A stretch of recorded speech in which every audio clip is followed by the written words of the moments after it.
My only memory is the burning of flesh. When I've asked people if they like the character Spawn, about 3 out of 10 say they love it, 4 out of 10 say they hate it, and the other 3 out of 10 simply look at me and say, "What's a Spawn?" This is Spawn Armageddon for the PlayStation 2.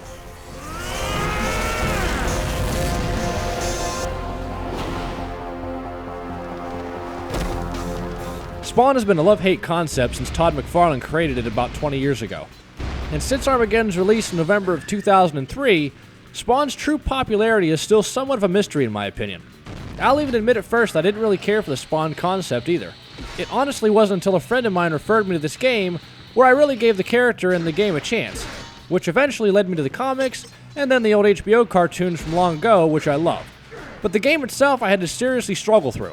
Not that it was difficult, but that I just wanted it to be over with since most of the time I was far from enjoying myself. Now I will say one thing. A feature that I always appreciated in games like this is the health meter that pops up for each individual person or thing you have to fight. Kinda like in Streets of Rage games, because nothing pisses me off more than beating the hell out of some kind of monster or human and not knowing if you've killed them or not, or simply just stunned the little bastards. You'll always know if you've pulled away from an enemy too early when they've snuck up behind you, and the next thing you know, you're hitting the retry button to start the mission all over again. And speaking of the enemies, I have to say, Spawn has a certain imagination that is just unlike other games. From the angelic beings of good to the demonic creatures that you'll find yourself fighting throughout the game, the artwork in this game is very well done. And if you're familiar with Spawn, you can pretty much relate to everything you'll encounter. One of the things I hated about the agony weapon, or axe for those of you that have never played this game, is that you have no other combo than simply hitting the circle button over and over again.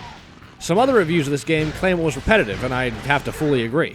If they would somehow cook up a new Spawn video game, I think that his axe has a lot of potential. But in this game, to me, the axe is just a complete waste. But upon finding or entering cheat codes to unlock Spawn's other weapons, you'll find that they range from awesome to very shitty. And the automatic aiming with R1 made it almost cheating when you'd fire at an enemy, just obliterating them if you just hold down the shoot button.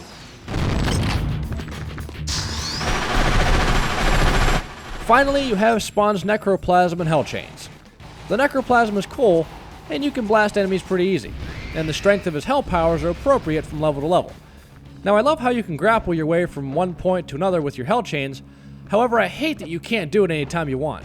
It's Spawn for God's sakes. He can move swiftly from rooftop to rooftop via Hell Chains or even teleportation. Yet they don't let you do that here. That's like denying Spider-Man the ability to swing with his web from building to building. Seriously. Yet I can remember. Love. Wonder. It's just too bad that the execution of this game was below average. Spawn Armageddon was a game that was not loved by a lot of people. Now, even though the game caught a lot of flack and received very poor ratings from a lot of its critics, I believe that Spawn the video game was a great idea. My official question and complaint about this game is, why didn't they make more Spawn games, let alone more movies? I honestly didn't think that the game was bad enough to the point where they didn't try to make another game with a possible different approach to try to improve things as a whole. And as I played the game, I thought overall it wasn't that bad. Spawn Armageddon was a good idea, but I guess some video games that are comic book adaptations were just never meant to be, and maybe never should have been in the first place. The Spawn concept in general is awesome, but as far as Spawn video games are concerned, I think they need to go back to the drawing board.